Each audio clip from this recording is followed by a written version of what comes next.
शासनपते श्रमण भगवान महावीर को वंदन नमन। पूज्य गुरुदेव श्री माया राम जी महाराज, पूज्य गुरुदेव श्री योगी राज जी महाराज,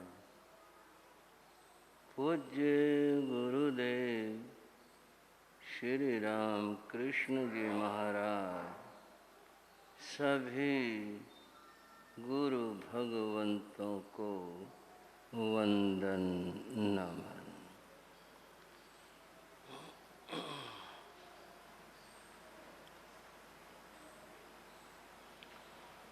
श्रद्धाशील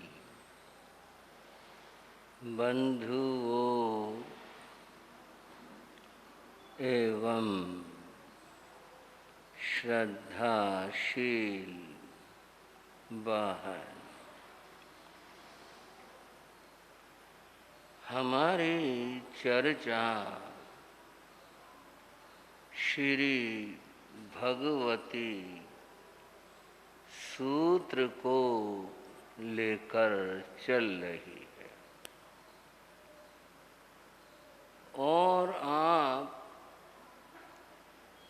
इन चर्चाओं में अनुभव कर रहे होंगे। अलग अलग विविध विषयों की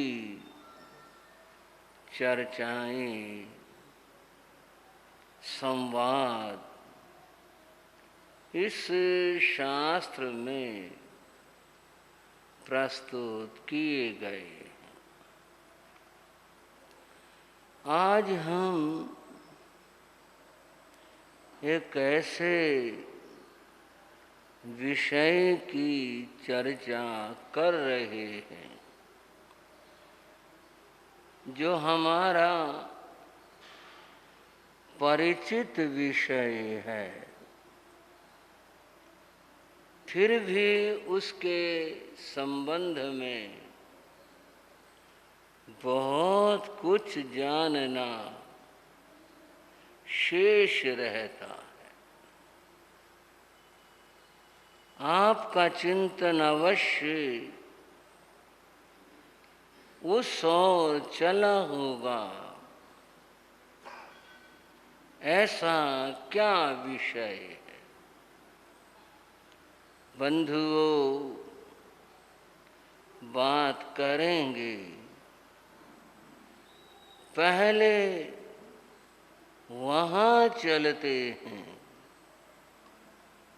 जहाँ से यह चर्चा शुरू हुई।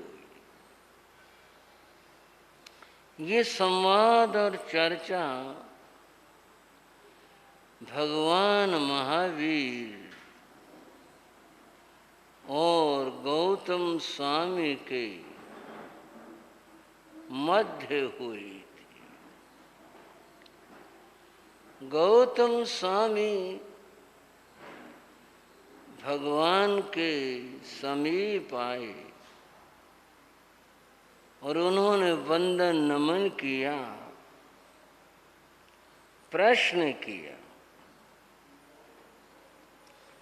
तेणं कालेण तेणं समयेण समणस्य भगो महावीरस्य अन्तेवासी जाओ इंद्रभुई नामं अणगारे जाओ पुच्छई देवाणं भन्ते किं संजय नो देवाणं संजय किमणं भन्ते देवाणं संजय ते वत्तव्ये एस वयणे ऐसे वयणे जावे किमणं भन्ते किं संजमा संजय एस भयणे ए सच्चे भन्ते ते किम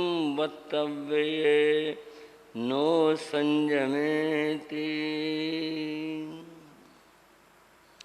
हुआ यह है, एक बार गौतम स्वामी जब आत्मचिंतन कर रहे थे तब उनके मन में संयम को लेकर विचार आया। संयम कहाँ कहाँ पाया जाता है, ये विचार जब उनका चला, प्रश्न देवों पर आकर के रुका और वे पूछने के लिए भगवान के समीप आए और पूछा, देवाणं भन्ते किम संजय, भगवान क्या देवता संयमी भी होते हैं? श्रावको श्राविकाओ, गौतम स्वामी का प्रश्न पहले समझना होगा। उन्होंने पूछा है, क्या देवों में संयम होता है, संयम पाया जाता है? किम संजय, क्या वे संयमी होते हैं? भगवान ने कहा, नो संजय, गौतम देवता संयमी नहीं होते, देवगति में संयम नहीं पाया जाता। वैसे भी किसी विचारक ने कहा, देवता कितना भी वैभव रखते हो, कितने वैभव से संपन्न हो, परंतु देव गति में आज तक कोई साधु नहीं हुआ। कैसा महसूस कर रहे हैं? आज तक देवगति में कोई साधु नहीं हुआ। इसीलिए भगवान ने कहा कि देवलोक में, देवताओं में संयम नहीं पाया जाता। यह तो मनुष्य भाव में, मनुष्य लोक में यहाँ पर ही पाया जाता है, देवलोक में नहीं पाया जाता। गौतम स्वामी ने सुना, कुछ गंभीर हुए, फिर भगवान से उन्होंने कहा, भगवान देवता जब संयमी नहीं होते तो क्या देवताओं को किमणं भन्ते देवाणम असंजयते वक्तव्य, फिर देवताओं को असंयमी कहना चाहिए? क्या पूछा उन्होंने? देवताओं को ऐसे संयमी तो भगवान ने निषेध कर दिया, संयम उनमें पाया नहीं जाता, तो क्या देवताओं को असंजयते वक्तव्य, क्या उनको असंयमी कहना चाहिए? भगवान ने कहा, नो, एस वयणं फरु से, यह जो वचन है, ये वचन कठोर है। सत्य तो है, लेकिन किसी को असंयमी कहना, तो यह वचन कठोर है। गौतम स्वामी इस बात के रहस्य में उतर जाना चाहते हैं।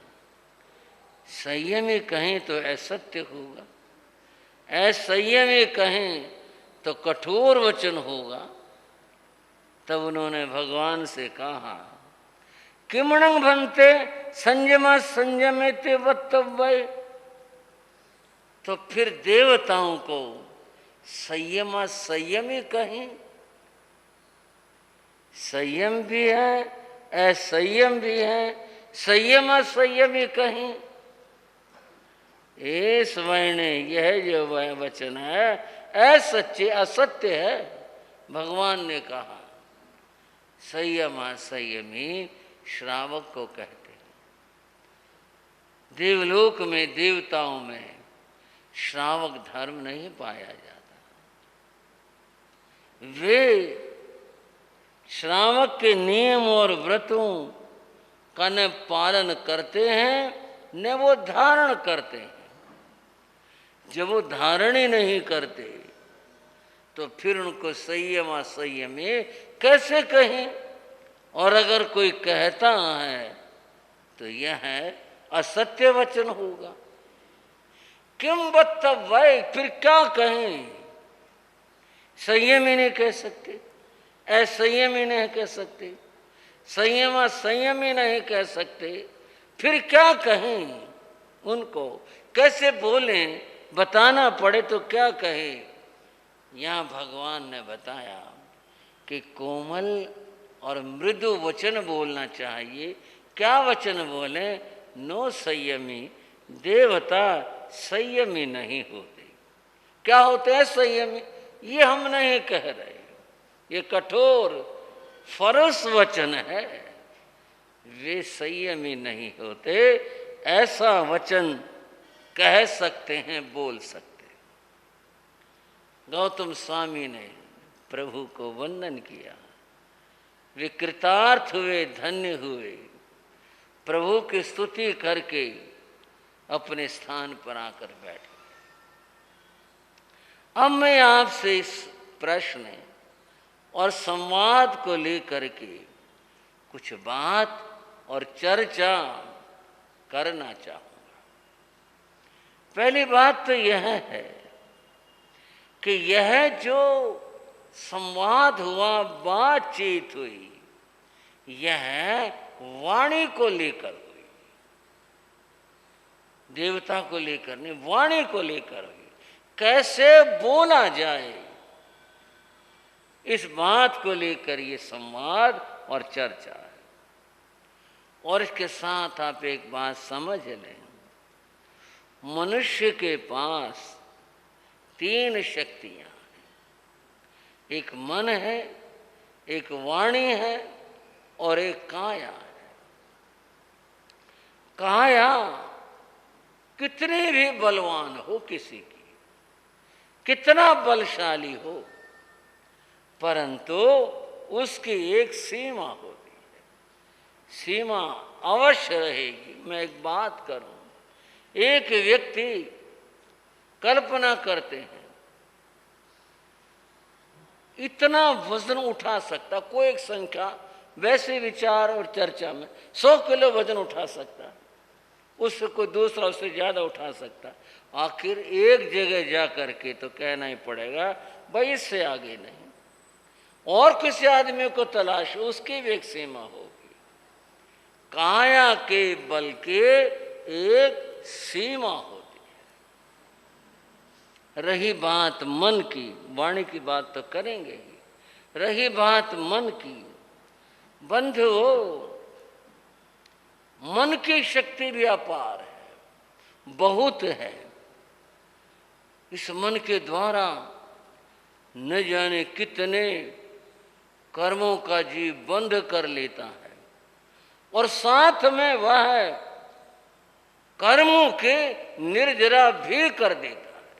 इस मन के द्वारा मन की शक्ति अपार है, लेकिन वह गोप्य है, गुप्त है, अंतर में है, बाहर में नहीं है।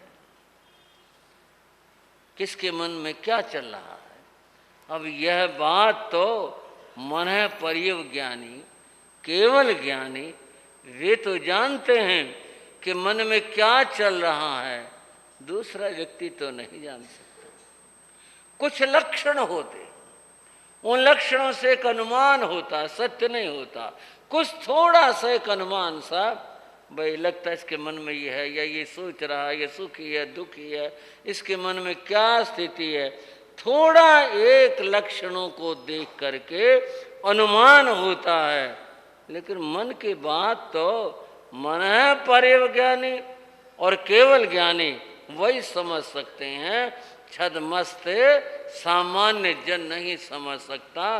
मन में शक्ति है, अपार शक्ति है, परंतु गोप्य है, अंतर में है, वह प्रकट में नहीं। एक जो रह गई उसकी चर्चा है, जिसको हम वाणी कहते हैं। वाणी के बारी के अंदर बंधुओं, उपनिषदों में कहा गोत्रा मात्रा ने विद्यते। इसका अर्थ है वाणी की शक्ति को आंका नहीं जा सकता। ये बात वैसे कह दी गई, ये इसमें सार्थकता है, सार्थकता है। वाणी के द्वारा जो हमारा व्यवहार चलता है, ये वाणी के द्वारा चलता है। शरीर से काम होते हैं पर सीमित होते हैं, परंतु वाणी से तो सारा व्यवहार, एक व्यक्ति दूसरे के साथ में वाणी के द्वारा जुड़ा हुआ होता है। सारा व्यवहार वाणी के द्वारा चलता है। और इस वाणी के गोत्रा मात्रा ने विद्यते, इसकी कोई सीमा नहीं है। कैसे? इसके द्वारा तो इतने उपद्रव हो सकते हैं कि सिमटने में न आए, और इसके द्वारा इतना अच्छा सुंदर वातावरण और प्रेम का प्रकटीकरण हो सकता है, उसकी भी कोई सीमा ना हो। वाणी ऐसी ही चीज है जिसकी अपने आप में कोई सीमा नहीं है, इतनी है। और बंधुओं, इस वाणी के बारे में थोड़ा सा और समझ लो। वेद में कहा वाग वही ब्रह्म है, छोटा सा वाक्य है, वाग वही ब्रह्म है। ये वाणी परमात्मा है। आपका तो संभवतः विषय नहीं है उस तरह का, लेकिन जो दर्शन शास्त्र के विद्यार्थी हैं वो इस बात को जानते हैं कि दर्शन में एक मान्यता यह है कि सृष्टि की जो उत्पत्ति हुई वह शब्द के द्वारा हुई। शब्द वाणी है। सृष्टि की उत्पत्ति ही शब्द से हुई, ऐसा अनेक दार्शनिकों ने माना। हम तो ऐसा नहीं कहते। हमारे यहाँ तो यह सृष्टि अनादि है और अनंत है, कम ज़्यादा होती है, लेकिन एक दिन इसका निर्माण हुआ हो और ये पूर्ण विध्वंस को प्राप्त हो जाए, ऐसा नहीं है। लेकिन चिंतन तो है, मान्यता तो है। वाग वही ब्रह्म है। ये जो वाणी है यही ईश्वर है, यही परमात्मा है। और निकट की बात कह रहा हूँ, भारतवर्ष का एक धर्म जो सिख धर्म कहलाता है, उनके यहाँ पर जो उनका धर्म ग्रंथ है, गुरु ग्रंथ साहिब, वही गुरु है। उनके यहाँ आगे जो गुरु हुए उस परंपरा में आगे गुरु कोई नहीं माना गया। जो वाणी है, गुरु वाणी है, वही ही गुरु वाणी ही गुरु है, उसी को सब कुछ माना गया। तो इसका अर्थ यह है वाणी गुरु है, वाणी परमात्मा है, वाणी अनंत शक्ति से युक्त है। वाणी की क्या बात कही जाए, अद्भुत और अपार है। परंतु मनुष्य वाणी के महत्ता और वाणी की शक्ति को समझता नहीं। वाणी के बारे में एक बात कही गई, प्रिय वाक्य प्रदानेन तुष्यन्ति सर्वजंतव तस्मात् अदेव वक्तव्यम वचने का दारिद्र्यता। ये वाणी दो तरह की होती है, एक मधुर वाणी होती है और एक कटु वाणी होती है। यहाँ जो देव का प्रसंग आया ये इसी बात का सूचक है कि वाणी मधुर भी होती है और वाणी कटु भी होती है। और भगवान महावीर क्या कहते हैं? भगवान महावीर कहते हैं कटु कठोर वचन नहीं बोलना। तभी तो प्रभु ने कहा ये स्वत्तम, ये जो वक्तव्य है यह फर्ज से, ये कठोर है, इसको नहीं बोलना, असत्य भी नहीं बोलना। फिर बोला क्या जाए? जो मधुर हो वह बोला जाए, उसको बोलना चाहिए। आप भगवती सूत्र सुन रहे हो, शास्त्र सुन रहे हो, कुछ सीखो और कुछ समझो और बात को अपने जीवन के अंदर उतारो।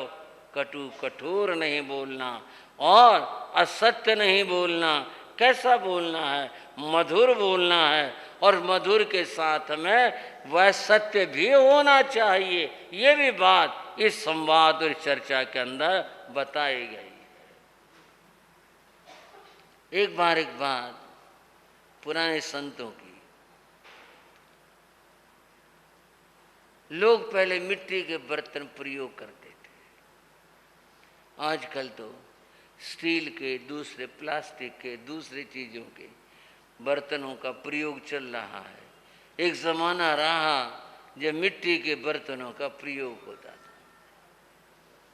जब कोई व्यक्ति, भाई बहन कोई भी मिट्टी का बर्तन घड़ा लेने के लिए जाते थे, दुकान पर, कुम्हार के यहाँ पर जाते थे, बर्तन देखते थे, पसंद करते थे, उसका आकार प्रकार सब कुछ, ये सब देखने के बाद में एक बात और देखी जाती थी कि ये बर्तन टूटा हुआ तो नहीं, दिखाई न दे रहा हो और कहीं से कुछ थोड़ी इसमें दराज हो, कुछ हो। इसके लिए लोग उस बर्तन को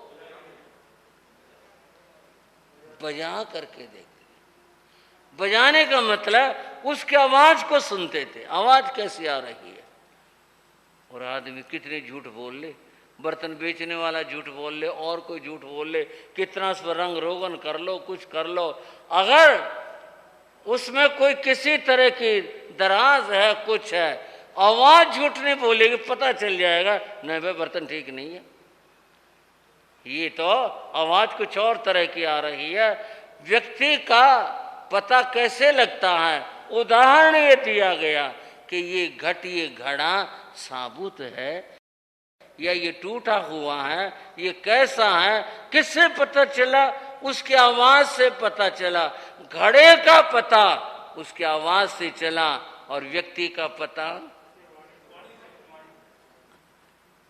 ये बड़ा सुंदर प्रसंग है भगवती सूत्र का। मैं कई बार सोचता हूं क्या अद्भुत बात बताई भगवान ने यहाँ पर कि वचन कैसा सत्य वचन हो, फर्श न हो और वचन जो है वो पूरी तरह सत्य होना चाहिए। क्या अद्भुत संवाद है यहाँ पर बता रहे हैं हम कि जो वाणी है, जो वचन है, वह है उससे व्यक्ति के व्यक्तित्व का पता चलता है। व्यक्ति कैसा है, सत्यवादी है, सत्यवादी है, कठोर बोलने वाला किस तरह का है, ये पता उसकी वाणी से चलता है। जैसे बर्तन का पता उसकी आवाज से चला, हमारा भी पता हमारी वाणी से चलता है। हम न समझें अपने आप को अलग बात है, दूसरा समझ लेता है कि व्यक्ति कैसा और किस तरह का व्यक्ति।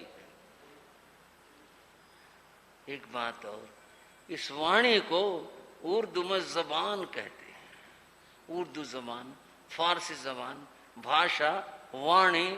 एक तो जबान ये जो मांस की है बनी हुई है, शरीर का टुकड़ा है, ये वहाँ वाणी का अर्थ जो जबान का अर्थ जो वाणी है, वहाँ ये अर्थ है। बंधुओं, जब कोई आदमी बीमार हो जाता है तो वह डॉक्टर के पास जाता है। डॉक्टर चेक करता है, जो भी कुछ देखते हैं, नाड़ी भी देखता है, बीपी भी देखता है और सब देखता है। ये सब देखने के बाद एक काम और करता है डॉक्टर, वो मरीज से क्या कहता है, जरा अपनी जीभ दिखाना। अब बोलो भाइयों, ठीक है ना ये बात? सब को क्या आपका तो काम हर रोज ही पड़ता हुआ, आप तो सेवा में लगे रहते हो, वहां पर मरीजों के आप तो देखते ही हो। डॉक्टर सारी चीजें देखने के बाद में और फिर क्या कहेगा, जरा अपनी जीभ दिखाना। डॉक्टर जीभ देखता है। सवाल है जीभ का देखता क्या है डॉक्टर? डॉक्टर ये देखता है अगर जीभ गंदी है तो इसका पेट खराब है, आदमी बीमार है, और जीभ अगर साफ है तो इसका पेट ठीक है और इसकी बीमारी नहीं है, या जो कुछ उसने सोचना समझना उसको समझता है। डॉक्टर जीभ को देख करके अनुमान करता है। बंधुओं, डॉक्टर के अनुसार जीभ साफ होनी चाहिए। जीभ साफ होगे व्यक्ति स्वस्थ होगा और मैली होगे अस्वस्थ होगा। अब इस बात को थोड़ी व्याख्यायित करूं, कुछ कहूं मैं, जिसकी जीभ गंदी होने का मतलब जिसको ठीक से बोलना नहीं आता, उसकी जीभ गंदी है। जो असभ्य बोलता है, कठोर बोलता है, कटु बोलता है, झूठ बोलता है, उसकी जीभ गंदी है। और जिसकी जीभ गंदी है, बंधुओं, जैसे गंदी जीभ से आदि बीमार का पता चलता है, उससे व्यक्ति का पता चलता है कि व्यक्ति स्वस्थ नहीं है। इसके बोलने का तरीका, इसका ढंग, इसके बात वो सही नहीं है। इसलिए जबान से पता चला कि वे व्यक्ति कैसा है।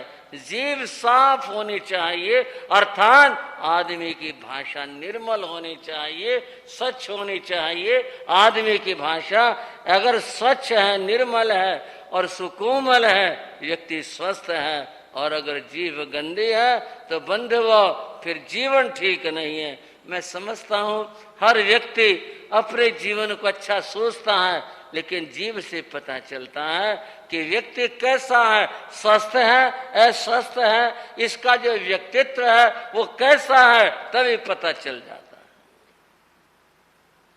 बंधुओं, ये जो हम बोलते हैं ना, इस बोलने का आप ये न समझे कि भाई दूसरे के ऊपर असर पड़ता है, हमारे ऊपर भी पड़ता है। जैसे किसी ने कोई असभ्य बोला तो उस आदमी को दुख होगा, क्रोध आएगा, जो कुछ होगा, प्रतिक्रिया होगी। इस वाणी का प्रभाव हमारे ऊपर भी पड़ता है। इसलिए मैं सोच करके और विचार करके बोलना चाहिए, हम क्या बोले, हम क्या कह रहे हैं। आपको मैं एक प्रसंग बता रहा हूं कि वाणी का प्रभाव व्यक्ति के ऊपर कैसे पड़ता है। जैन महाभारत के अंदर प्रसंग आता है। एक बार नारद जी पांडवों के महलों में आए। नारद का व्यक्तित्व, उनका जीवन इतना निर्मल और स्वच्छ है कि उनके लिए कोई कहीं भी प्रतिबंध नहीं होता कि भी आप पूछ के जाएंगे, ऐसे जाएंगे, कहीं भी किसी भी जगह। और वो सीधे रनिवास में, महलों में चले गए। उस समय द्रौपदी कुछ अपना श्रृंगार, कुछ ऐसा कुछ कर रही थी। उसका ध्यान दर्पण में था, उसका ध्यान अपने श्रृंगार में था। कौन आया ये उसने नहीं देखा। नारद जी आए, कुछ पल खड़े भी रहे कि भाई ये मुझे देखेगी और फिर आने के लिए आमंत्रित करेगी, स्वागत करेगी, आओ महाराज पधारो, बैठो, कहेगी कुछ। द्रौपदी ने उन्हें देखा ही नहीं। अब उसने तो जानबूझ के ऐसा किया, उसका ध्यान अपने दूसरे कार्य में था। इस बात का नारद जी बुरा मान गए। किसको तो बड़ा अहंकार है, मैं आया, मैं खड़ा रहा और इसने मेरे को अंदर भी नहीं बुलाया, ये बोले भी नहीं, कोई सत्कार नहीं किया। इस बात से नारद जी नाराज हो गए, रुष्ट हो गए, कुछ क्रोध भी आ गया और जाते जाते मन में कहा, अच्छा कोई बात नहीं, मैं देखूंगा। अब आप नारद जी नाम से ही समझते हैं कि इस मामले में तो नारद जी इधर का उधर, उधर का इधर, ये सब लगाने में, आपस में युद्ध करवाने में, भिड़ाने में नारद जी का तो काम अपना अद्भुत है। बोले अच्छा कोई बात नहीं, मैं देखूंगा। नारद जी राजसभा में गई नहीं, पांडवों से मिले नहीं, कुछ नहीं। और वो तो जो गगनगामिनी उनके पास विद्या होती है, आकाश मार्ग से उड़ गए। बोले देखो कोई मौका आएगा देखूंगा। वो एक बार ऐसे ही आकाश मार्ग से उड़ते हुए जाते हुए बंधुओं, वे अमरकंका नाम की एक राजधानी थी, नगर था, वे वहां पहुंच गए अमरकंका। वहां के राजा का नाम पद्मनाभ था और वो पद्मनाभ से जाकर के मिले, बैठे, बातचीत हुई। पद्मनाभ बातचीत में कुछ एक बात कह बैठे, नारद जी, आप इतने जगह घूमते हो, भरत क्षेत्र में जाते हो, आप यहाँ भी आए हो, और इस तरह से आप सब जगह जाते रहते हो, घूमते हो। आपने मेरे रनिवाह जैसा कोई महल, रानियां कहीं और कहीं भी देखे? नारद जी को मौका मिला और वो ऐसे फीकी से जिसके बोले, जो कुएं का मेंढक होता है ना, उसको इतना ही पता होता कि इतना ही है संसार, इतना ही जानता है वो। क्या मतलब? बोले मतलब यही है कि आपकी दुनिया छोटी सी है ना, आप इतना ही जानते हो, आपको पता नहीं दुनिया और भी है। वो तो ठीक है, दुनिया तो, आप बात क्या कहना चाहते हो? बात नारद जी ने यूं कही, जो तुम इतने अपने रनिवास की प्रशंसा कर रहे हो ना, ये तो कुछ भी नहीं। अकेली द्रौपदी रानी इतनी सौंदर्य संपन्न है कि उसके बराबर में और कोई स्त्री नहीं है। ये बात, ये बीज बो दिया उन्होंने। मनुष्य की दुर्बलताओं की अनेक कथाएं हैं, रामायण इस बात के ऊपर आधारित है। बंधुओं, और बहुत सारी कथाएं इस तरह की। द्रौपदी का ये प्रसंग जैन महाभारत के अंदर आया। पद्मनाभ राजा ने जब ये सुना कि ऐसा है, उसका मन भी दूषित हो गया, और वह भी क्या सोच बैठा कि मैं द्रौपदी को प्राप्त करूं। इसके लिए उसने एक कोई मित्र देव था उसका, उसने उसको स्मरण किया और उससे कहा कि भी तुम अपहरण करके द्रौपदी को लेकर आओ। देवता ने कहा, क्या बात करे, अग्नि से नहीं खेलना चाहिए। कोई आदमी इतनी बड़ी गलती करने लगे, आग को उठाने लगे, जलेगा। तुम भी ऐसा काम करने जा रहे हो, देव होकर इतने कायरों की बात करते हो तुम। ये तो मेरा काम है ना, इस बात में तो तुम्हारा काम इतना ही है, तुम उसका अपहरण करके और मेरी राजधानी में अमरकंका में ले आओ। हालांकि देवता नीति विरुद्ध काम करे शोभा तो नहीं देता, लेकिन वो किसी वचन में बंधा था उसके द्वारा कि तेरा कहना वापस नहीं करूंगा, लौटाऊंगा नहीं। जो भी कुछ रहा था, हुआ था, मजबूर होकर उस देव ने ये काम कर दिया। वह देव शक्ति से गया और जा करके द्रौपदी के महलों में जब वो सोई हुई थी, उसका अपहरण करके अमरकंका लिया। लाने के बाद पद्मनाभ ने तो पहरेदारी कर दी, सब कुछ लगा दिया, कुछ दासियों की ड्यूटी लगा दी, इसके सुख सुविधा का ध्यान रखना। और कहीं से जब हमने अपहरण करके इसको ऐसे यहाँ पर मंगवा लिया, वो भी तो बहुत शक्तिशाली हैं पांडव, और उनके साथ तो श्री कृष्ण है, वो भी न जाने क्या कर डालेंगे। उसने बड़ी सुरक्षा का प्रबंध किया, पहरा लगाया, ये सब कर दिया। उधर पता चला पांडवों को कि महलों में द्रौपदी तो है ही नहीं। द्रौपदी कहाँ गई भाई? द्रौपदी तो कहीं जाने वाली नहीं। ये क्या बात हो गई, किधर गई? जैसा ख्याल तय हो जाता, कोई बात होगी हो, कोई कुछ रूठ गया हो मन है, वो कहीं चली गई होगी, कहाँ चली गई होगी। यही होता भी, मायके चली गई, कहाँ चली गई, वहां चले गई, सब जगह ढूंढवाया, उसका कोई पता नहीं चले। क्योंकि वो इस क्षेत्र में हो तो पता चले, कहीं भी कुछ नहीं पता चला। पांडव बहुत दुखी हुए। नारद जी मजा लेने के लिए, आनंद लेने के लिए घूमते फिरते आ गए, और आए और पांडवों से बोले, क्या बात है, बड़ी चेहरों पर उदासी है सबके, क्या बात हो गई? महाराज क्या बात हो गई, हमारा तो बस बहुत ही नुकसान हो गया, सर्वनाश होगा, ये समझ लो। क्यों, क्या बात हुई? बात ये हुई महाराज, द्रौपदी का पता ही नहीं चल रहा, वो गई कहाँ, कौन ले गया, किसने उठा लिया, क्या हो गया, पता ही नहीं चल रहा इस बात का तो कुछ भी। आप सब जगह जाते हो, सब जगह पर घूमते हो, कहीं आपने देखी हो कहीं पर? बोले मैंने, भाई मैं तो कहीं देखी नहीं, कुछ पता नहीं, क्या पता नहीं। फिर भी महाराज आप जाते हो कहीं, बोले एक वो राजा है पद्मनाभ है, उसकी राजधानी अमरकंका। मैं एक बार गया था तो वहां, ये तो मुझे पता नहीं वो द्रौपदी है क्या, एक नारी वहां देखी, उसकी शक्ल द्रौपदी से मिलती थी। मैं तो कुछ ध्यान नहीं दिया, मैं तो अपने काम गया था, मैं तो फिर लौट आया। बोले जरूर यही मामला है। ये जो बता रहे हैं कि द्रौपदी से शक्ल मिलती हुई, कहीं न कहीं ये नारद जी का काम पाएगा और किसी का नहीं। उन्होंने हाथ जोड़े, पांव पकड़े, बोले महाराज अब तो रहस्य खोलना पड़ेगा, बताना पड़ेगा। नहीं भाई मुझे क्या पता, मैं तो अपने गया था, वो उससे मिलना था, राजा से मिलना था, मैं कोई ढूंढने गया था, मुझे क्या पता।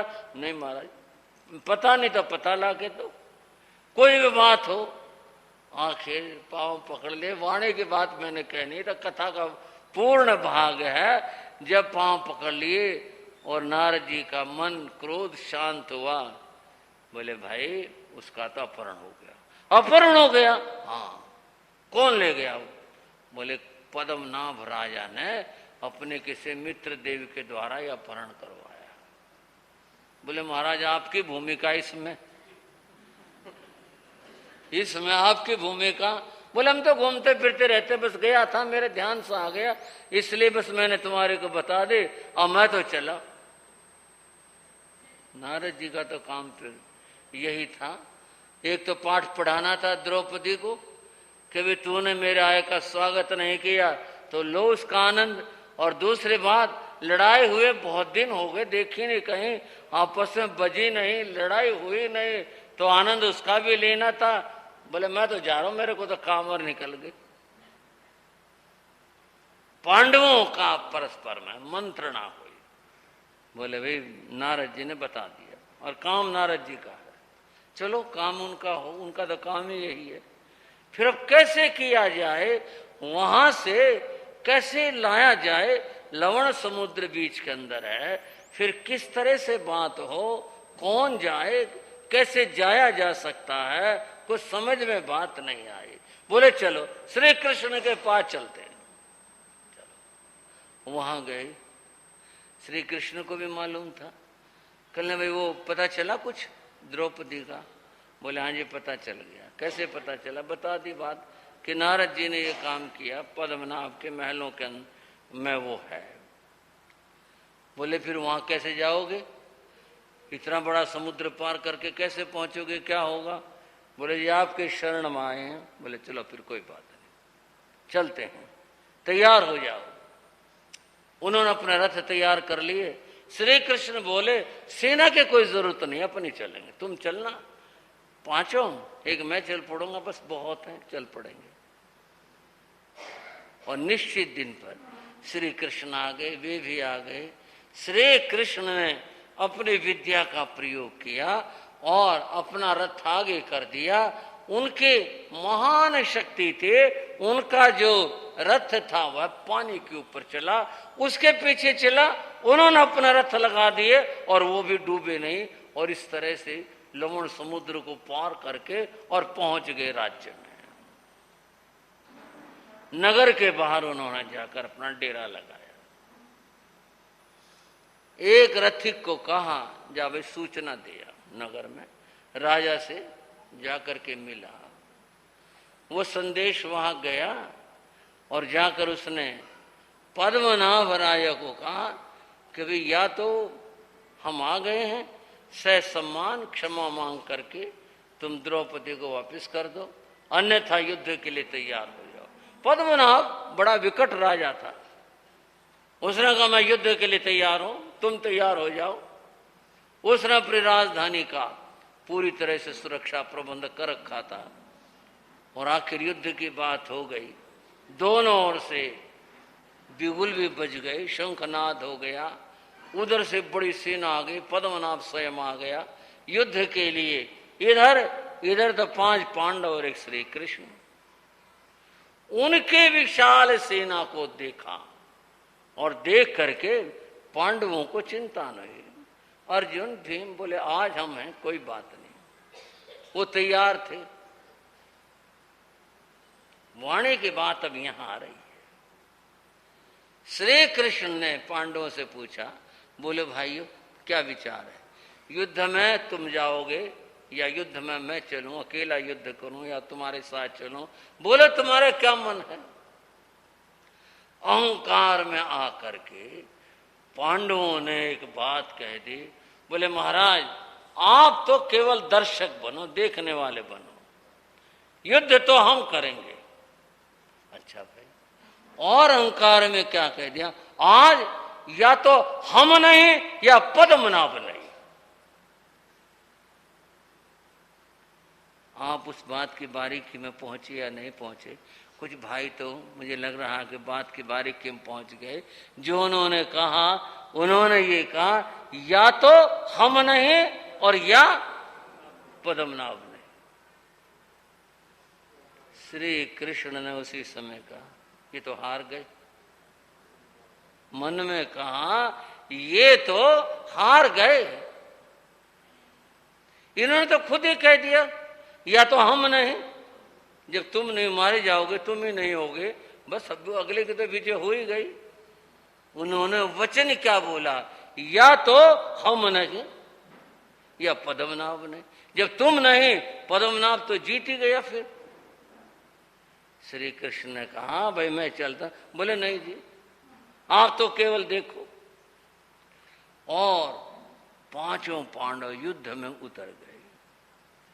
इतने विकट योद्धा जिन्होंने इतना कुछ महाभारत आदि में इतना काम किया था, वे गए। पद्मनाभ ऐसा योद्धा निकला, ऐसा व्यक्ति निकला कि उसने थोड़ी सी देर में ही उनको थका दिया। और इतना थका दिया एक दूसरे को देखने लगे, युद्ध तो हो नहीं रहा, कामयाबी नहीं मिल रही, और पीछे हटते हटते कहां तक आ चुके हम, और इस तरह से तो फंस जाएंगे। और वहां इतना बड़ा युद्ध महाभारत का हमने जीत लिया, लेकिन आज जो है, आज तो लगता हम मारे जाएंगे, कोई और तरीका नहीं। चलो श्री कृष्ण की शरण में चलो।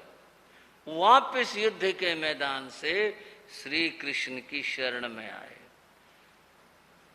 क्या बात है, थके थके से लग रहे हो? श्री कृष्ण ने पूछा। महाराज हम परास्त हो गए, हमारी स्थिति बहुत ही खराब है, हम युद्ध। बोले क्या बात हुई? बोले जी वो तो इतना बलवान राजा है, उसकी इतनी बड़ी सेना है, हम तो उसके सामने ठहर ही नहीं सके। आज तो हमारे सारे शस्त्र अस्त्र जो भी थे सब के सब निरर्थक हो गए, आज तुम यहां तक पहुंच गए, स्थिति में आ गए। श्री कृष्ण हंस पड़े।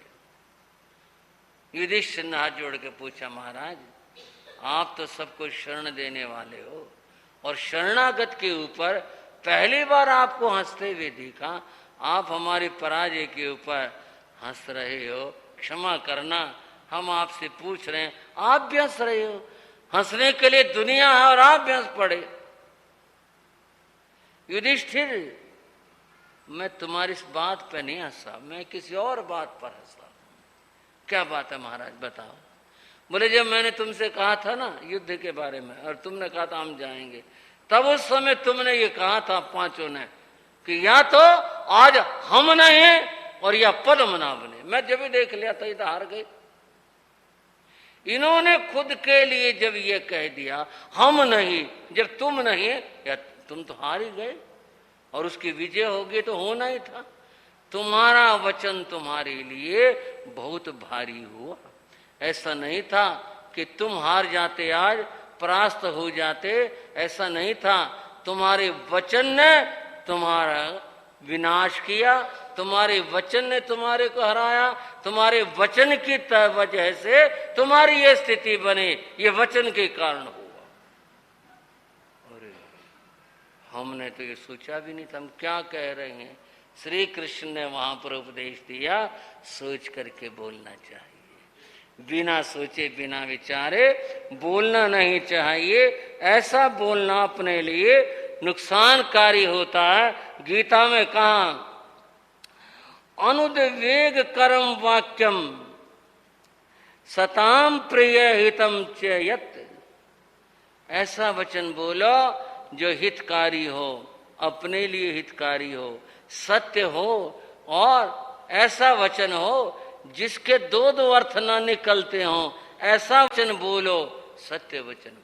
तुमने तो अपने विनाश के लिए खुद ऐसा वचन बोल दिया, तुम्हारी पराजय तो होनी थी। महाराज अब क्या होगा? कोई बात नहीं, चिंता मत करो, मैं जाता हूं। तब श्री कृष्ण युद्ध के मैदान में गए। वहां वर्णन आता है श्री कृष्ण ने उस समय में जो रूप धारण किया था वो ऐसा विचित्र रूप था कि नर सिंह का, सिंह भी और नर भी ऐसा रूप बनाकर उन्होंने आक्रमण किया था। और तब उस आक्रमण से उन सबके पांव उखड़ गए, उनकी सेना परास्त हो गई और स्वयं राजा पद्मनाभ अपनी जान बचाने के लिए भागा, महलों में गया। उसने कहा अब बचने की कोई उम्मीद नहीं है। ये तो श्री कृष्ण ने सब विध्वंस कर दिया। वह द्रौपदी के पास गया और बोला, जान बचाने का कोई उपाय बता दो। बोले उपाय है, बड़ा आसान सा है, अगर कर सको तो। द्रौपदी ने कहा, पद्मनाभ बोला क्या, बताओ क्या उपाय है। बोले मुख में तिनका लेकर के और उनके श्री कृष्ण के सामने चले जाओ, वो तुम्हें कुछ भी नहीं कहेंगे। बोले ऐसे वो छोड़ देंगे, क्षमा कर दें। बोले बिल्कुल क्षमा कर देंगे। और उसने ऐसा ही किया।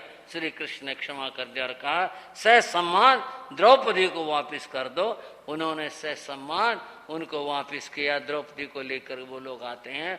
बात वाणी की थी, वचन की थी, और वो यह थे कि ये वाणी दूसरे को क्या अगर सोचकर और विचार करके नहीं बोली गई है तो यह हमारे लिए कितनी खराब हो सकती है, अपने लिए हानिकारक हो सकती है। जीवन को अच्छा बनाना है तो बंधुओं अपनी वाणी को अच्छा बनाना होगा। अपनी वाणी अच्छी होगी तो समझ लो जीवन अच्छा होगा। वाणी अच्छी नहीं है, जीवन अच्छा नहीं होगा। एक विचारक ने एक बड़ी सुंदर बात कही, और वो क्या बात कही? मनुष्य सौंदर्य प्रिय प्राणी है, सुंदरता को चाहता है, लेकिन शरीर की सुंदरता मनुष्य के हाथ में नहीं होती। बंधुओं इस बात को चिंतन में ले आएंगे थोड़ा। शरीर की सुंदरता तो प्रकृति की देन है। अगर थोड़ी जैन भाषा में बात करें तो शरीर का सुंदर होना न होना नाम कर्म की बात है। कर्म के कारण से ये होता है, उसकी वजह से शरीर का निर्माण हुआ करता है। अब व्यक्ति के हाथ में तो नहीं, जैसा कर्म करके आए हैं उसके अनुसार व्यक्ति को शरीर प्राप्त होता है। आदमी कितना चाह ले, कितनी कोशिश कर ले, लेकिन बदल तो नहीं सकता। पर एक और बात है, शरीर का सौंदर्य प्रकृति के अधीन है, और सुनो वाणी का सौंदर्य आदमी के अपने हाथ में है। हम कितना भी मधुर बोल लें, हमें कोई रोकने वाला नहीं है।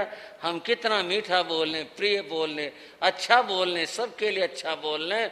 बंधुओं मैं कह रहा हूं, शरीर का सौंदर्य तो व्यक्ति के हाथ की चीज नहीं। जैसा भी जो भी मिला है ठीक है, इसे कुदरत के और कर्म की बात कहेंगे, लेकिन वाणी का सौंदर्य, हम चाहें मधुर बोलना, मीठा बोलना, मधुर बोलें, कितना मधुर बोलें, हम दूसरे व्यक्ति को अपना बना सकते हैं मधुर बोल करके। तो वाणी का सौंदर्य व्यक्ति के हाथ में है। अतः अपनी वाणी सदैव मधुर बोलनी चाहिए, अच्छी बोलनी चाहिए। दो पंक्तियां ख्याल में आ रही हैं। वाणी मधुर बनाओ, कड़वा बोलो ना। वाणी मधुर,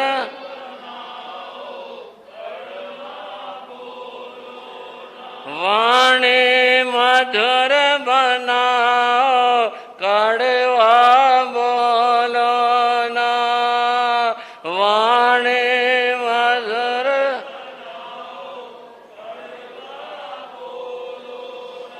कड़वी वाणी बहुत बुरी है, कड़वी वाणी काटती जाए जैसे छुरी है, काटती जाए रसना मधुर बनाओ, कड़वा बोलो ना। रसना मधुर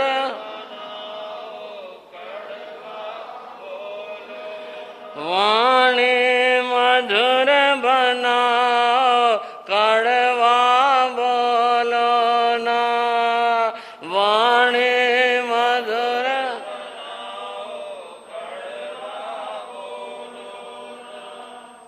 रामायण का एक बड़ा अद्भुत प्रसंग है।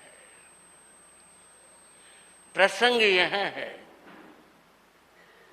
श्री राम, लक्ष्मण और भाई, उनके गुरु, ये सब जनकपुर से लौटे, विवाह करके लौटे, सीता को लेकर के आए। यहाँ अयोध्या में बड़ी तैयारियां थी, नववधु आ रही थी, उनके स्वागत में, सत्कार में बड़ी तैयारियां थी। आखिर महलों में पहुंचे, सीता आगे बढ़ी और आगे बढ़ करके उसने माता कौशल्या के चरण छुए, उसने आशीषें दी। और जब नववधु, ये संसार के रीति रिवाज आज भी हैं, उस समय भी थे, जो भी रहे होंगे, आशीषें दे। और उसके बाद में कुछ ऐसा रिवाज उस समय था, आज क्या है क्या कहूं, उनके झोली भरनी चाहिए सुंदर आभूषणों से, मूल्यवान आभूषणों से, ऐसी चीजों से, धन से झोली भरनी चाहिए। और सीता ने झोली करी थी और माता कौशल्या सुंदर, श्रेष्ठ, मूल्यवान द्रव्य, वस्तु, आभूषण आदि हाथ में लेकर देने लगी।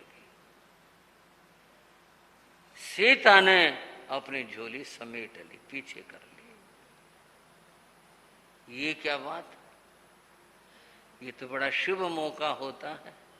जो भी दिया जाता है वो बड़ा सम्मान से लिया जाता है, और दिया भी उच्चतम जाता है, लिया भी बड़े सम्मान से जाता है। और यहाँ तो राजमहलों की बात थी, यहाँ तो किसी बात की कमी नहीं थी, और मूल्यवान से मूल्यवान चीज दी जा रही थी। और सीता ने कमाल कर दिया, झोली पीछे कर ली। माता कौशल्या नाराज नहीं हुई, ये नहीं कहा ये क्या तमीज है, ये क्या कर रही है, ये क्या कर रही है, नहीं, ऐसा कुछ नहीं कहा। बड़े प्यार से पूछा, बेटी क्या चाहती हो, बेटी क्या चाहती हो। तब सीता बोले, हाँ जोड़, माता आज तो मैं मुंह मांगा चाहती हूं, आप जो दे रही हो मुझे स्वीकार है, लेकिन पहले मुझे मुंह मांगा दे दो। जो मैं मांगू, जो मैं चाहूं, मुझे वो दे दो। अब बात बड़ी हो गई, मुंह मांगे में तो न जाने सीता क्या कह दे, क्या मांग ले।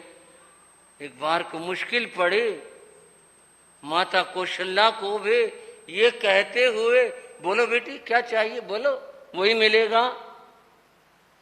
फिर भी उन्होंने मन में धैर्य रखकर पूछा, बोलो बेटी क्या चाहती हो, मेरे पास होगा तो मैं जरूर दूंगी, बोलो क्या चाहती हो। माता आपके पास में है, वही मांगूंगी। हाँ तो बोलो।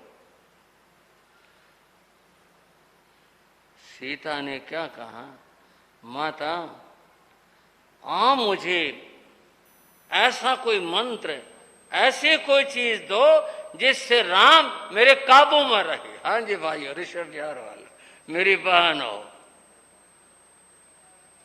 क्या मांग लिया, राम क्या रहे, आज की भाषा मेरी मुट्ठी में रहे। आज की भाषा में उन्होंने मुट्ठी शब्द का तो प्रयोग नहीं किया, पर ये बात रामायण की बात है। उन्होंने ये कहा कि राम मेरे काबू में रहे।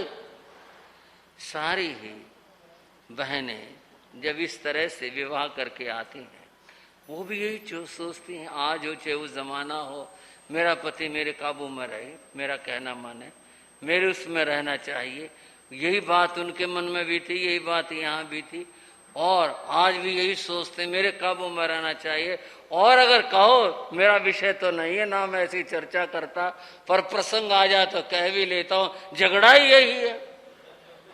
अगर लड़का अपनी पत्नी के माने तो माँ यूं कहती है, लो एक दिन में बदल गया ये तो। और अगर अपने माँ के माने, वधू क्या कहती है, फिर मेरे को लाया किस लिए था, बुढ़िया का कहना ही मानना था, इसके कहने में चलना था, फिर मेरी क्या बात जरूरत। बात ऐसी कह दे कि आप मुझे ऐसा कोई मंत्र दो, आप मुझे ऐसी कोई चीज दो जिससे राम मेरे काबू में रहे। माता कौशल्या मुस्करा पड़ी इस बात के ऊपर और बोले, हाँ बेटी लो, बताती हूं मैं। अब ये मंत्र तो सबको पता चल जाए तो अच्छा ही है, काम आने वाली चीज है, तो घरों में है, किसी न किसी के तो काम आने वाली चीज है। वो बोली, बेटी लो मैं बताती हूं, सुनो। तब उसने एक मंत्र दिया माता कौशल्या ने, और वो मंत्र यह था, मधुर वचन, हमेशा मधुर बोलना, मीठा बोलना, राम तेरे काबू में रहेगा। बंधुओं, अद्भुत मंत्र है और ये सबके लिए है, केवल पति पत्नी के बीच की बात नहीं, सबके बीच की बात है। मधुर वचन अगर बोलेंगे, उसका प्रयोग करेंगे, निश्चित रूप से सामने वाला व्यक्ति अपने काबू में रहेगा, अर्थात कहना मानेगा, अपने मैत्री भाव में रहेगा, आपके निकट रहेगा, अवश्य में रहेगा। अगर ऐसा होगा, अगर मधुर बोलेंगे तो मधुर बोल करके सबको अपना बनाया जा सकता है। यही विशेष बात होती है, इसके प्रिय बोल करके, मधुर बोल करके सब हो सकता है। फारसी में एक पंक्ति कही, जबान शीरी, शीरी मीठे को कहते हैं, जबान, अपनी जबान, अपनी भाषा कैसी है, मधुर। जबान शीरी मुल्क जागीरी, और जिसकी जबान मीठी है, सारा संसार उसका गुलाम है, सारा संसार उसका अपना है, सारा संसार उसका अपना हो जाता है जो मधुर बोला करता है। इस मधुर बोलने के अंदर इतनी बड़ी विशेषता रही हुई है, इतनी दिव्यता रही हुई है। तो बंधुओं, मधुर बोलना बड़ा अद्भुत होता है। जैन आगमों के अंदर तो बहुत सारी बातें इस संबंध में बताई गई हैं। जैन आगमों के अंदर कहा गया, कभी किसी को कठोर नहीं बोलना चाहिए, और उसके लिए कई उदाहरण दे करके कहा गया, अगर किसी अशुभ कर्म के योग से किसी के शरीर में कोई दिक्कत है, कुछ है, कोई रोगी है, बीमार है, कुछ है, कभी ऐसा ना बोलो ये रोगला है, कभी ऐसा ना बोलो कोई और शरीर की कोई कमी, हाथ की, पाँव की, आँख की, कोई और किसी तरह की, तो ऐसा शब्द नहीं बोलना जिससे उसके मन को, उसके दिल को दुख हो, ऐसा शब्द नहीं बोलना। जब भी बोलना है तो आदर और सत्कार के साथ बोलना है, ऐसा बोलना चाहिए। तो मधुर जबान, मधुर भाषा सबको अपना बना लेती है। आज के इस भगवती सूत्र के प्रसंग में कि देवों को क्या कहें, क्या बोले, गौतम स्वामी ने अद्भुत बात पूछी भगवान से। यह शायद हो सकता है जो ठीक से न समझ पाए हो, उन्हें तो इस सहज सी बात लगी है, लेकिन भगवान ने कहा नहीं, कठोर वचन नहीं कहना, असत्य वचन नहीं कहना, मृदु यानी कोमल और सत्य वचन कहना, ये भाषा होनी चाहिए। प्रभु ने बहुत ज्ञान दिया इस प्रसंग के ऊपर। हम भी अपनी भाषा को ऐसा ही बना लें, इस तरह का बना लें, तो हमारा जीवन भी धन्य हो जाए और सफल हो जाए। मधुर बोलना, यही आज के विषय का जो सार तत्व वो यही है। भगवती सूत्र के ज्ञान को हम नमन करते हैं। बंधुओं, हमारी एक चर्चा चल रही है, कथा के रूप में चल रही है, और ये कथा है एक महान मुनि की, जिनका नाम शालिभद्र नहीं, स्थूलभद्र था जिनका नाम। उनकी कथा चल रही है। आपने प्रसंग सुने विविध। इस कथा के अंदर मूड और चर्चाएं इतने विचित्र हैं कि रथिक ने भी कोशा के उपदेश से दीक्षा ले ली। याद होगा कल का प्रसंग आपको, कितनी बड़ी बात थी है, कितना बड़ा वो अपने जमाने का कलाकार था। लेकिन जब उसने सुना और कोशा ने कहा सबसे बड़ा कलाकार स्थूलभद्र है, वो जैसा कलाकार दूसरा नहीं है, और सब उपदेश की बातें सुनकर उसने दीक्षा ली। अब कुछ समय इस तरह से सहज रूप से जीवन की नदी की धारा बह रही है, चल रही है। आगे एक और प्रसंग आता है। एक बार स्थूलभद्र जी श्रावस्ती में पधराए, हाँ श्रावस्ती में पधराए।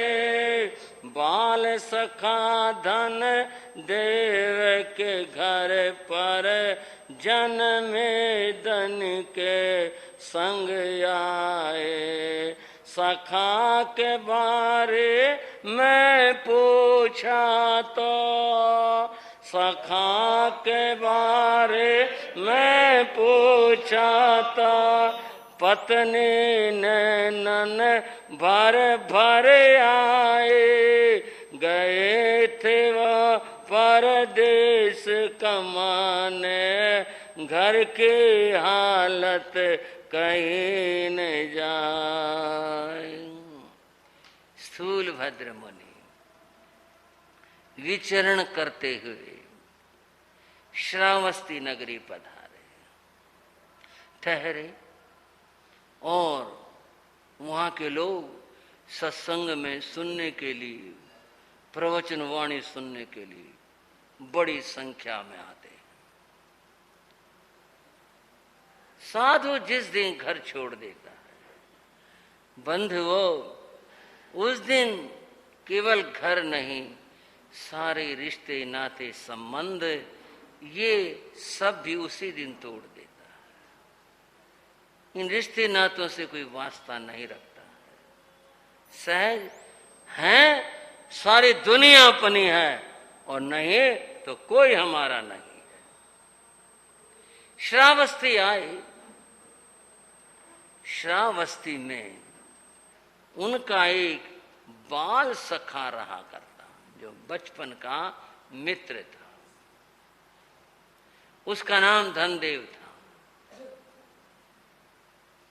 यहां आकर जो लोग आए बहुत सारे, तब उन्होंने ऐसे सहज पूछ लिया, क्यों भाई यहां श्रावस्ती में धनदेव श्रेष्ठ ही रहा करता, और तो बहुत लोग आ रहे हैं यहां, पर धनदेव दिखाई नहीं दिया। आप इसको कोई मोह न सोचना कि भी कोई मोह अगर है, वो फिर क्या उससे लेना था, उन्हें क्या मतलब था, कुछ नहीं। ऐसे ही आप सब आते हैं, कोई परिचित है तो हम भी पूछ लेते हैं, भाई फला नहीं आया, मोहनलाल सोहनलाल यज्ञदत्त देवदत्त फलाना नहीं आया, वो नहीं आया। सहज प्रेरणा के लिए कि वो भी आए और धर्म लाभ ले, क्या बात है, वो दिखाई नहीं दिया, आया नहीं। उपस्थित जिन्होंने कहा, महाराज धनदेव तो बहुत दिनों से अदृश्य है, वर्षों हो गए, पता नहीं कितने साल हो गए भाई, आपस में लोग बात करते हैं, बहुत साल हो गए, देखा नहीं भाई। वो ये सुना था कि घर से चला गया। घर से क्यों चला गया? बोले घर की स्थिति ठीक नहीं थी, तो प्रदेश में इसलिए गया था, कुछ काम काज करें, धन कमाएं, इसलिए गया था, लौटा नहीं।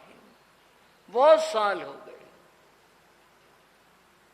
अब ये घटना थोड़ी दुखपूर्ण थी। लोगों के उत्तर देने में थोड़ा सा संदेह ये भी था, पता नहीं जीवित भी है या नहीं है, ये भी था, पता नहीं। इस बात से, इस दुख से मोह से नहीं, इस दुख से स्थूलभद्र मुनि का मन भी दुखित हुआ। और ऐसी मुसीबत आ गई उसके ऊपर। वो तो श्रेष्ठ ही था, बहुत धनी आदमी था। ऐसी मुसीबत आ गई कि वो पैसा कमाने को और विदेश निकल गया, आज तक लौट करके नहीं आया। लोग ये कह रहे हैं पता नहीं जीवित भी है नहीं है।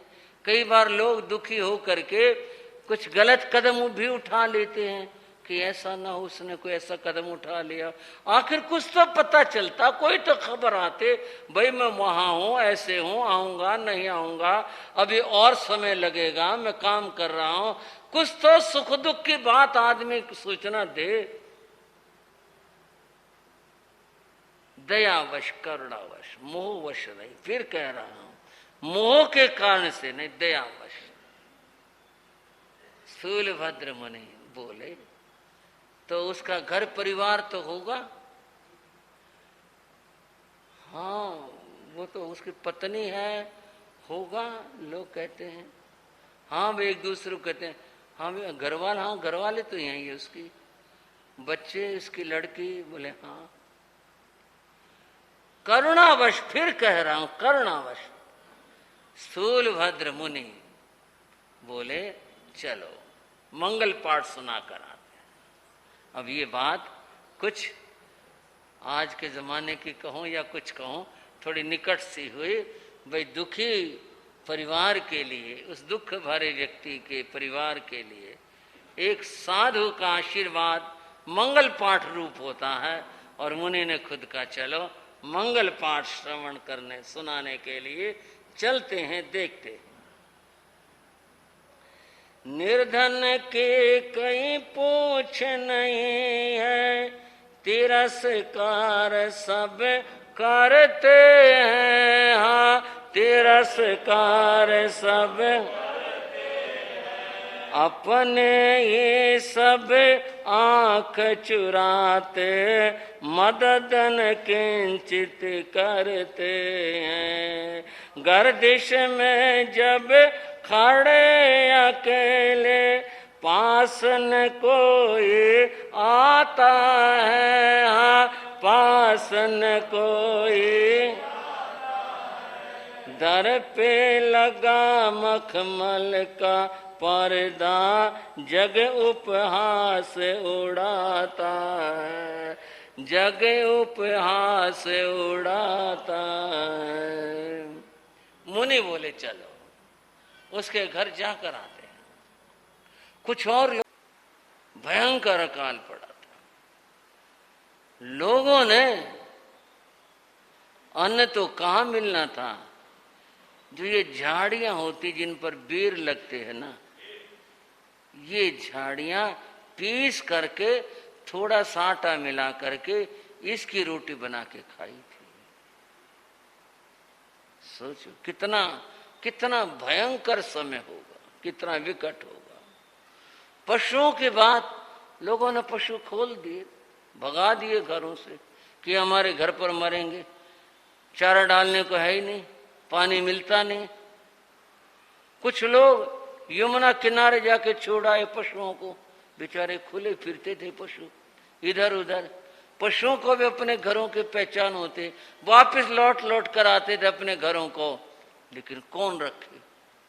इतना भयंकर अकाल पड़ा था संवत 1995-96 के अंदर। ऐसी विकटतम स्थितियां रही थी। और ये तो महाअकाल पड़ा था। 12 वर्ष का इतना बड़ा, इतना लंबा काल पड़ा था। सारी व्यवस्थाएं छिन्न भिन्न हो गई, धर्म जगत के भी और गृहस्थों के भी ऐसी स्थिति हो गई। समय कैसा भी हो धीरे धीरे व्यतीत हो जाता है। ये समय भी व्यतीत हुआ, वर्षा हुई, फिर से जीवन ने अपनी आंखें खोली, फिर से उम्मीदें जागी, चलो अब ठीक हो जाएगा, खेती हो जाएगी, फिर से लोग बस जाएंगे। ऐसी स्थिति हुई। संत जन जो इधर उधर बिखरे हुए थे, वे भी सब संपर्क करते हैं और संतों को भी निर्देश दिया कि आओ, चलो लौट कर आओ, अब समय ठीक आ गया है, और धीरे धीरे इधर लौटने लगे। और बंधुओं, उस समय में पाटलिपुत्र में एक मुनि सम्मेलन हुआ, और ये मुनि सम्मेलन और ये स्थूलभद्र के सानिध्य में हुआ। प्रश्न करोगे और बड़े गुरु सब, वो हर बात का उत्तर भी नहीं बन पाता। इतना ही है, भद्रबाहु तो आए नहीं थे, वो तो अपने साधना में थे। संभूत विजय का जिक्र नहीं आ रहा। जो स्थूल भद्र थे, ये 11 अंगों के ज्ञाता थे, विद्वान थे, और फिर इनका यश कीर्ति चारों ओर था। एक और बात में मैं सोचता हूं, युवाओं को भी हो सकता है, युवा मुनियों को बढ़ावा दिया गया हो। इनके सन्निधि में पहला साधु सम्मेलन हुआ था। महावीर के शासन में पहला जो सम्मेलन हुआ वह स्थूलभद्र मुनि के सन्निधि में सम्मेलन हुआ। अब गृहस्थ तो अपने व्यापार की बातें करते हैं, साधु क्या बातें करेंगे? साधु तो अपने ज्ञान की बातें करेंगे। सर सुख साता पूछ ली, एक बार पूछ ली, 2 बार पूछ ली। सुख साता तो पूछ रहा भाई ठीक है, कैसे रहे? फलाना मुनि भाई उनका तो देवलोक हो गया, वो कहाँ पर है? वो आए, वो नहीं आए, वो क्या हुआ? और अंत में बात यह है कि भाई किसको कितना ज्ञान उपस्थित है, ये प्रश्न आया। सब मुनियों से पूछा गया किसको कितना ज्ञान उपस्थित है। सम्मेलनों में तो, साधु सम्मेलनों में तो, मैं आज की राजनीति की बात तो नहीं कर रहा, न मैं गृहस्थों की बात कर रहा, न मैं साधुओं की बात कर रहा, जो पढ़ते हैं उसकी बात कर रहा हूं। उसमें चर्चाएं ज्ञान की हुई। बात ख्याल में आई है, एक बार लुधियाना में मुनि सम्मेलन हुआ था, और हुआ था उस समय आचार्य श्री आत्माराम जी महाराज उपाध्याय थे। उस समय हुआ था, बहुत साधु इकट्ठे हुए थे। उस सम्मेलन में मेरे बाबा गुरु महाराज भी थे, योगीराज श्री राम जी लाल जी महाराज भी थे। दिन में तो चर्चाएं होती थी शास्त्र को लेकर, शास्त्र पाठों को लेकर, समाचारी को लेकर। रात में भी मीटिंग होती थी, साधु लोग बैठते थे। रात में बातें कुछ हल्के फुल्के भी होती थी, संघ की उन्नति के लिए कुछ और बातें ऐसी। एक रात में जब वो समय मीटिंग हो रही थी, उसमें श्री आत्माराम जी महाराज ने एक उपस्थित मुनियों से प्रश्न किया। और क्या प्रश्न था कि मुनियों, आप में से बहुतों ने सारे शास्त्र पढ़े होंगे, कुछ ने कम पढ़े होंगे, कुछ ने कैसे पढ़े होंगे, कुछ ने टीकाएं भी पढ़ी होंगी। बड़ी अच्छी बात है जिसने जो पढ़ा, जो स्वाध्याय किया। मेरा तुम्हारे से एक प्रश्न है। सारे सावधान हो गए। मैंने भी पूछ दिया भाई किसको कौन कौन भक्तामर पढ़ता है, वहां भी सवाल कर दिया। वहां सवाल करने वाले उपाध्याय श्री थे।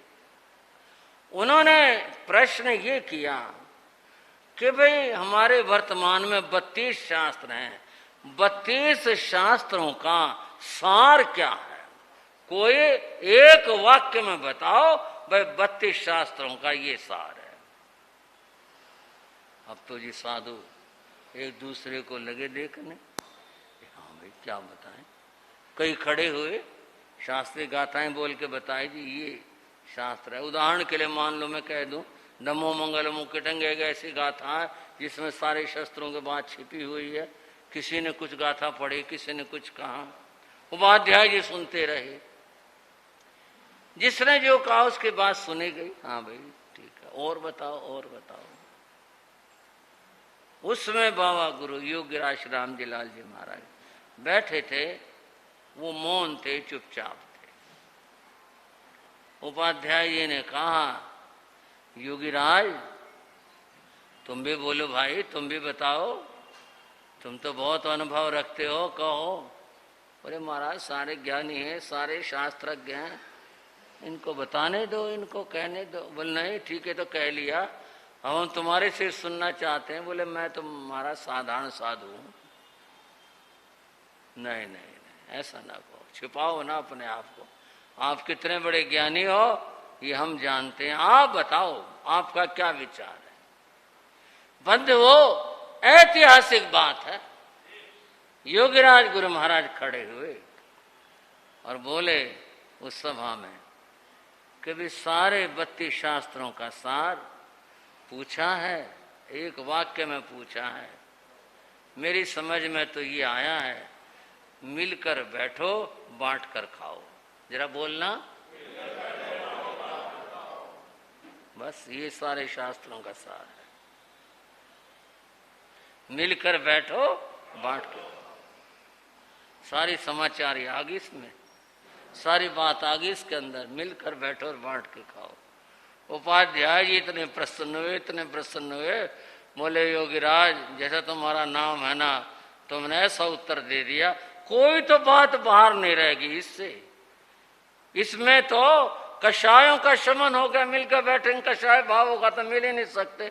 कषायों का शमन होगा, राग द्वेष का शमन हो गया और समाचारी का एकीकरण हो गया। सारी तो बात जोड़ दी तुमने एक इस वाक्य के अंदर, और मैं इसको स्वीकार करता हूं, सारे शास्त्रों का सार है, मिलकर बैठो बांट के खाओ।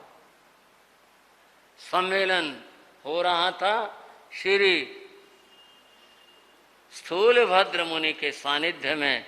उनको 11 अंग सूत्र याद थे और मुनियों को जो याद थे वो सुने गए। सब, किसी को कम याद थे, संशोधन किया गया, सब कुछ हुआ। बात यहां कर अटके कि 12वां जो अंग शास्त्र है वो किसको याद है? वो किसी को याद नहीं। कोई साधु ऐसा नहीं निकला जिसको वो याद होता, किसी को भी वो याद नहीं था। तो ज्ञान का विच्छेद हो गया। पूर्वों का ज्ञान, 14 पूर्व का ज्ञान तो उसमें ही है। सबसे बड़ा शास्त्र तो वही है, और वह अगर याद नहीं है, संग में से चला गया, बड़े दुख की बात है यह। तो फिर कैसे? किसी मुनि ने कहा वह भद्र बाहु स्वामी को याद है। किसको?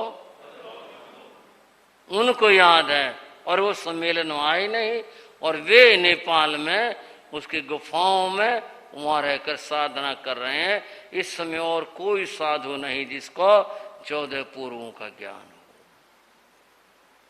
ज्ञान का विच्छेद नहीं होना चाहिए। उनको बुलाया जाए, उनको लाया जाए संग में, और फिर उसके बाद में उनको कहा जाए कि वो पढ़ाएं सिखाएं, ताकि ज्ञान की परंपरा चलती रहे। सब ने इस बात का समर्थन किया। अब उनको कैसे बुलाते हैं, कैसे लाते हैं, बात तो थोड़ी सी हो पाई। चलो और आगे कहेंगे, मिलकर बोलेंगे। भारत मंगलाचार,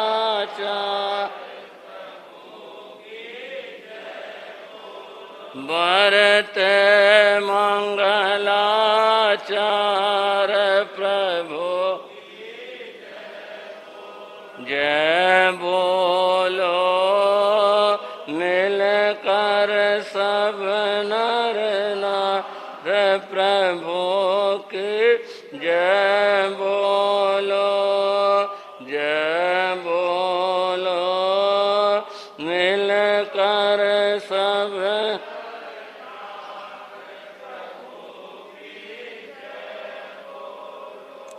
शासनपति भगवान का सुमरण करना है, और इस तरह से करना है।